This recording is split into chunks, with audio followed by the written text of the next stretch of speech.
everyone, welcome to a new episode of PhotoshopUser TV, brought to you by the National Association of Photoshop Professionals, the people who bring you PhotoshopUser magazine.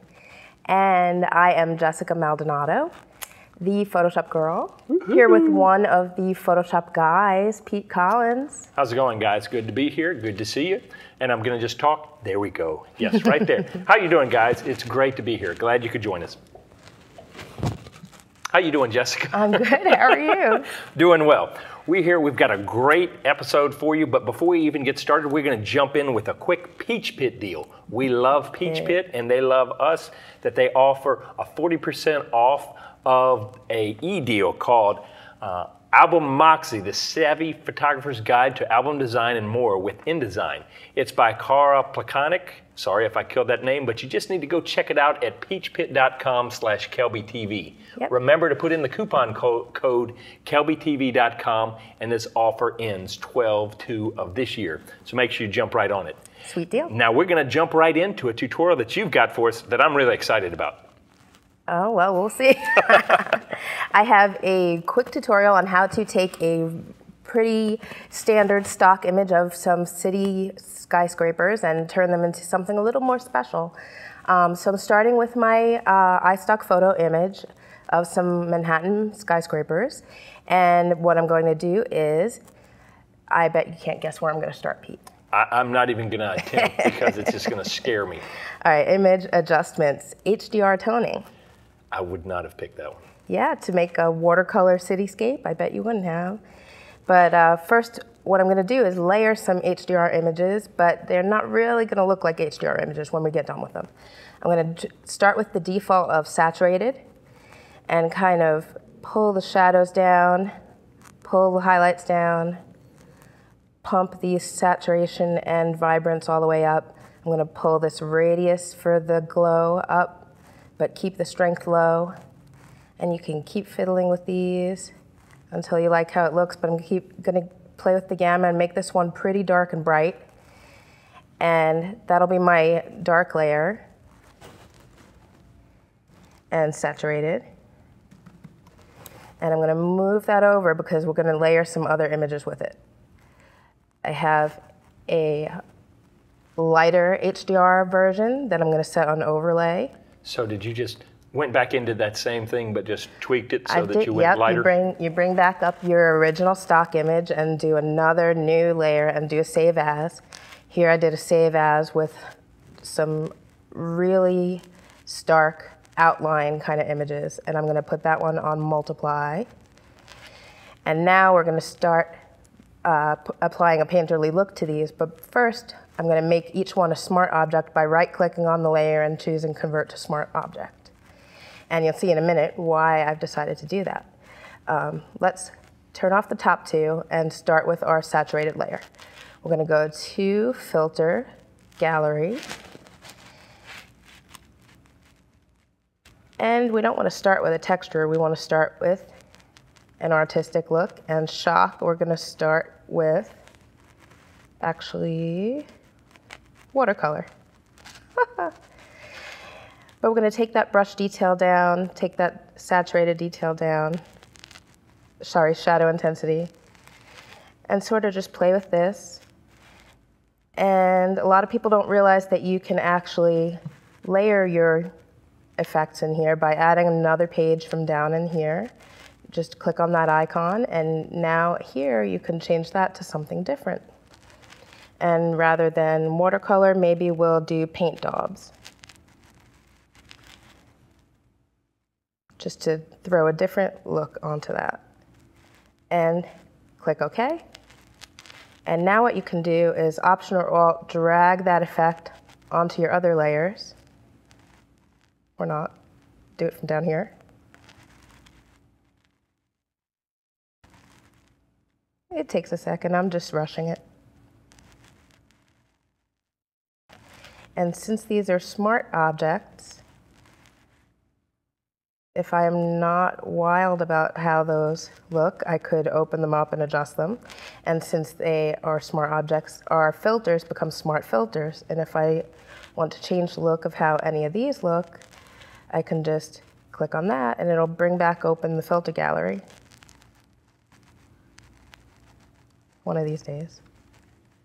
Yeah, I really like the idea of using the smart objects so that, you know, it's always editable. You can always go back in there. It's never lost. And a lot of people get stuck with Photoshop and think, oh, I better not do that because that might do something funky.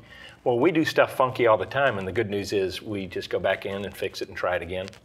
And so that's cool that you said it's a smart object. I wouldn't have thought to do that. You might want to pull that layer down, throw the darks on top of it, reduce the fill or opacity of that, and you could just keep opening your filter gallery, fiddle with it here,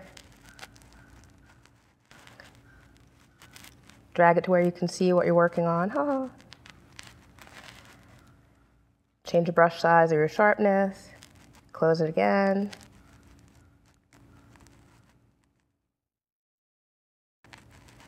And you can just keep layering those until you like how it looks. And I have another version here where I have done one additional thing. And I've done two additional things here. I have made a merged layer of my three and had a little motion blur to it, and then masked out the top and the bottom. So just the top and the bottom of this image get a little extra blur. And I dragged that below the dark layer, and then you can make another merged layer, and remember how you do that.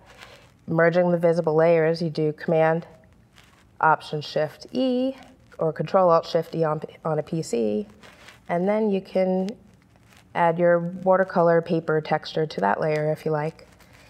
And again, if you wanted to change any of those images, you just go back and you have editable filters and editable layers. Oh, that's great.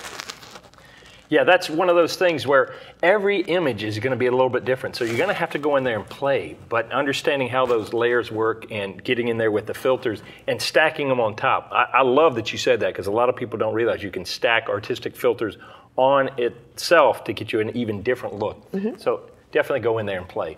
Hey, we're going to take a break. When we come back, I've got a couple little things, and we're going to give away a couple things, and we will be right back after this break.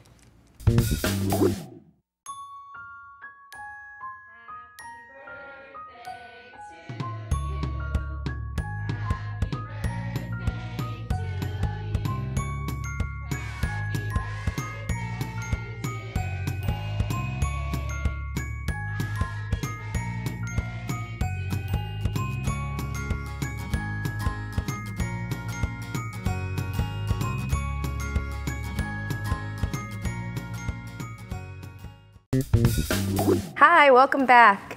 Hey Pete, have you started your Christmas shopping yet? Or holiday It is shopping? not the day before Christmas, so no. No? Yeah, I have, but I have some ideas for our viewers. We have a special deal with the NAP page and with PhotoshopUser.com, and if you buy your friends a NAP membership, you get 2 months added onto your membership. Wow. It's a pretty sweet deal. That's pretty cool. You know, it's almost Thanksgiving. It is almost Thanksgiving. I can't believe it. I have a feeling that we have a few special things that are coming up around Black Friday that you're going to need to keep an eye on. So make sure you keep an eye on all our little resources, the NAP website, Facebook, and all that good stuff, because we might have something special for you there. Yep, we've got Black Friday and Cyber Monday coming up. So. That's right.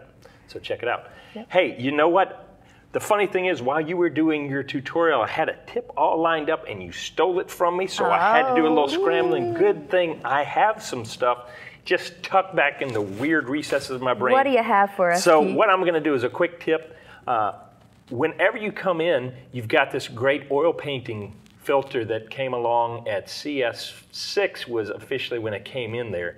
But now when you go over to oil paint, you can get a great looking kind of textural stuff going on there, and I find this really works well on lots of detail, plant, grass, fur, stuff like that. But one of the things that happens is a lot of folks just stick with the default settings and maybe spin around here a little bit. But my tip is definitely play with the shine down here. A lot of people forget to mess with that, and you can really dial in what kind of look you want to get as far as the detail and the texture of it. This may come in handy not just for a painting, oil painting, but maybe do this for some of your layer styles and other things to get in there and do some extra effects with that. So don't be afraid to go over and try the oil paint filter and get in there and mess with the shine. Shiny. Wow, shiny. That was phenomenal. Just bing, right there. Speaking of shiny, we have a couple giveaways, don't we? Woohoo! One of the first things we're going to give away is the Perfect Photo Suite 7 from On1. This is a great software. We love that a lot. And then the second one that we're giving away is Plug In with Nik. If you love Nik software, yes, we don't want to battle with them. We love both of them, but you can check this out. It's a great book about a photographer's guide to creating dynamic images with Nik software. So we've got those two things to give you. It's sold out at Photoshop World. Sold out at Photoshop World. That's a story of my life. Sold out at Photoshop World. Well, and the question is, how are you going to sign up for those things? Well, the good news is that if you go over to kelbytv.com and you check that out, I'm getting hollered at from the side. I can't forget, we're also giving away a free NAP membership. That's right. With this. Every season this Every fall. show this season, we're giving away a free NAP membership. So don't forget about that. Let's jump back over to kelbytv.com. You're going to want to choose PhotoshopUser TV from the drop-down menu.